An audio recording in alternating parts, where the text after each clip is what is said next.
S K super TMT, the long life TMT. Kodagu ಜಿಲ್ಲೆಯ ವಿರಾಜಪೇಟೆಯಲ್ಲಿ ಒಂಟಿ ಸಲಗ ಪ್ರತ್ಯಕ್ಷವಾಗಿದೆ. ಶಾಲಾ ವಾಹನ ಹೋಗ್ತಾ ಇದ್ದು ವಾಹನವನ್ನ ಹಿಮ್ಮೆಟ್ಟಿಸಿ ಹೋಗಿದೆ ಒಂಟಿ ಸಲಗ.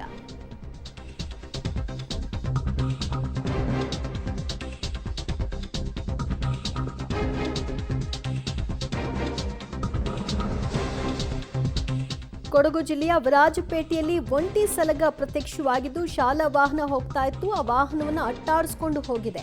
ಕಾಡಾನೆ ಕಂಡಂತಹ ವಿದ್ಯಾರ್ಥಿಗಳು ಗಾಬರಿಯಲ್ಲಿ ಚೀರಾಡಿದ್ದಾರೆ. ವಿರಾಜಪೇಟೆ ತಾಲೂಕಿನ ಮಲ್ದಾರೆ ಗ್ರಾಮದಲ್ಲಿ ಈ ದೃಶ್ಯ ಕಂಡು ಬಂತು. ಅದೃಷ್ಟವಶಾತ್ ಯಾವುದೇ ಪ್ರಾಣಾಪಾಯ ಸಂಭವಿಸಿಲ್ಲ ಅಂತ ಹೇಳಬಹುದು. ಮಕ್ಕಳನ್ನ ಶಾಲಾ ಬಸ್ನಲ್ಲಿ ಕರ್ಕೊಂಡು ಹೋಗ್ತಾ ಇದ್ದಂತಹ ಸಂದರ್ಭದಲ್ಲಿ ಈ ಘಟನೆ ಸಂಭವಿಸಿರುವುದು. ಸುಮಾರು 10ಕ್ಕೂ ಹೆಚ್ಚು ವಿದ್ಯಾರ್ಥಿಗಳು ಶಾಲಾ ಬಸ್ನಲ್ಲಿ ಇದ್ರು ಆ ಕ್ಷಣಕ್ಕೆ.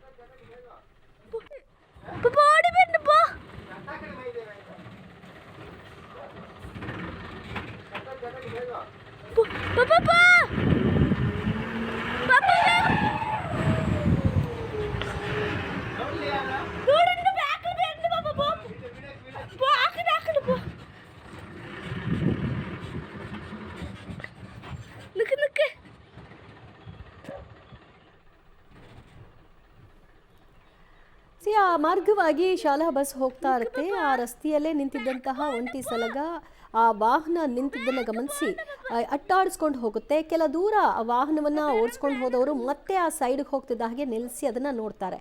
ಈ ಹಂತದಲ್ಲಿ ವಿದ್ಯಾರ್ಥಿಗಳು ಕೆಲ ಕಾಲ ಗಾಬರಿಗೆ ಒಳಗಾಗಿದ್ದು ಉಂಟು. ಅದಷ್ಟು ಮಾಹಿತಿ ಪಡೆಯೋಣ ನಮ್ಮ ಪ್ರತಿನಿಧಿ ಮಲ್ಲಿಕಾರ್ಜುನ್ರಿಂದ. ಮಲ್ಲಿಕಾರ್ಜುನ್, ಶಾಲಾ ಬಸ್ ಹೋಗ್ತಾ ಇದ್ದ ಸಂದರ್ಭದಲ್ಲಿ ಒಂಟಿ ಸಲಗ ಪ್ರತ್ಯಕ್ಷವಾಯಿತು, ಹೇಗಿತ್ತು ಸನ್ನಿವೇಶ ಅನ್ನೋದ್ರ ಬಗ್ಗೆ ಏನು ಹೇಳ್ತಾರೆ ಆ ಶಾಲಾ ಬಸ್ನ ಚಾಲಕ ಮತ್ತು ವಿದ್ಯಾರ್ಥಿಗಳು? ಖಂಡಿತವಾಗ್ಲೂ ದಿವ್ಯಜ್ಯೋತಿ, ಕೊಡಗು ಜಿಲ್ಲೆಯಲ್ಲಿ ಆನೆ ಮಾನವ ಸಂಘರ್ಷಕ್ಕೆ ಮಿತಿಯೇ ಇಲ್ಲದಂತಾಗಿದೆ. ಬೆಳಗ್ಗೆ ಹಾಗೂ ಸಂಜೆ ಟೈಮ್ ನಲ್ಲಿ ಕಾಫಿ ತೋಟದ ರಸ್ತೆಯ ಮಧ್ಯದಲ್ಲೇ ಹಿಂಡಿಂಡ ಆನೆಗಳು ಕೂಡ ಗೋಚರಿಸ್ತಾ ಇದೆ. ಎಂದಿನಂತೆ ಇಂದು ಕೂಡ ಶಾಲೆಗೆ ಮಕ್ಕಳನ್ನ ಕರೆದೊಯ್ಯುವಂತಹ ಖಾಸಗಿ ಸಂಸ್ಥೆಯ ಬಸ್ ಒಂದು ಆ ಮಕ್ಕಳನ್ನ ಕರೆದುಕೊಂಡು ಹೋಗುವಂತಹ ಸಂದರ್ಭದಲ್ಲಿ ಏಕಾಏಕಿಯಾಗಿ ಒಂಟಿ ಸಲಗ ಆ ಬಸ್ ಹಿಂಭಾಗ ಓಡಿಸ್ಕೊಂಡು ಬಂದಿದೆ. ಇದರಿಂದ ಆ ಬಸ್ ನಲ್ಲಿ ಇರ್ತಕ್ಕಂಥ 10ಕ್ಕೂ ಅಧಿಕ ವಿದ್ಯಾರ್ಥಿಗಳು ಭಯಭೀತರಾಗಿದ್ದಾರೆ, ಚೀರಾಟ ಕಿರ್ಚಿದ್ದಾರೆ. ಒಂದಷ್ಟು ಅದು ಕಿರ್ಚಂತಹ ಸಂದರ್ಭದಲ್ಲಿ ಆನೆ ಹತ್ತಿರ ಬಂದು ಅದಾದ ನಂತರ ಗದ್ದೆಯ ಬದಿಗೆ ಹೋಗಿರ್ತಕ್ಕಂಥದ್ದು. ಹೀಗಾಗಿ ಅಲ್ಲಿರ್ತಕ್ಕಂಥ ವಿದ್ಯಾರ್ಥಿಗಳೇ ಆನೆಯ ಚಲನವಲನವನ್ನ ಏನು ವಾಹನ ಚಾಲಕರು ಯಾರಿದ್ರು ಆ ಬಸ್ನ ಚಾಲಕ ಆತನ ಮೊಬೈಲ್ ನ ಇಸ್ಕೊಂಡು ವಿಡಿಯೋವನ್ನ ಸೆರೆ ಹಿಡಿದಿರ್ತಕ್ಕಂಥದ್ದು ದೃಶ್ಯ ಕಂಡಿದೆ. ಅಷ್ಟೇ ಅಲ್ಲದೆ ಪೋಷಕರಿಗಿಲ್ಲಿ ಒಂದು ರೀತಿ ಆತಂಕ ಮನೆ ಮಾಡಿದೆ. ಜೀವದ ಹಂಗನ್ನ ತೊರೆದು ತಮ್ಮ ಮಕ್ಕಳನ್ನ ಯಾವ ರೀತಿ ಈ ರಸ್ತೆಯಲ್ಲಿ ಕಳಿಸುವಂತದ್ದು, ಅರಣ್ಯ ಇಲಾಖೆಯವರು ಏನು ಇಲ್ಲದೆ ಮೈಮರೆತು ಕೂತಿರ್ತಾರೆ ಅನ್ನೋದು ತಮ್ಮ ಆಕ್ರೋಶವನ್ನ ಹೊರಹಾಕ್ತಿದ್ದಾರೆ. ದಿವ್ಯಾ, ಥ್ಯಾಂಕ್ ಯು ಮಲ್ಲಿಕಾರ್ಜುನ್, ನಿಮ್ಮೆಲ್ಲ ಮಾಹಿತಿಗೆ.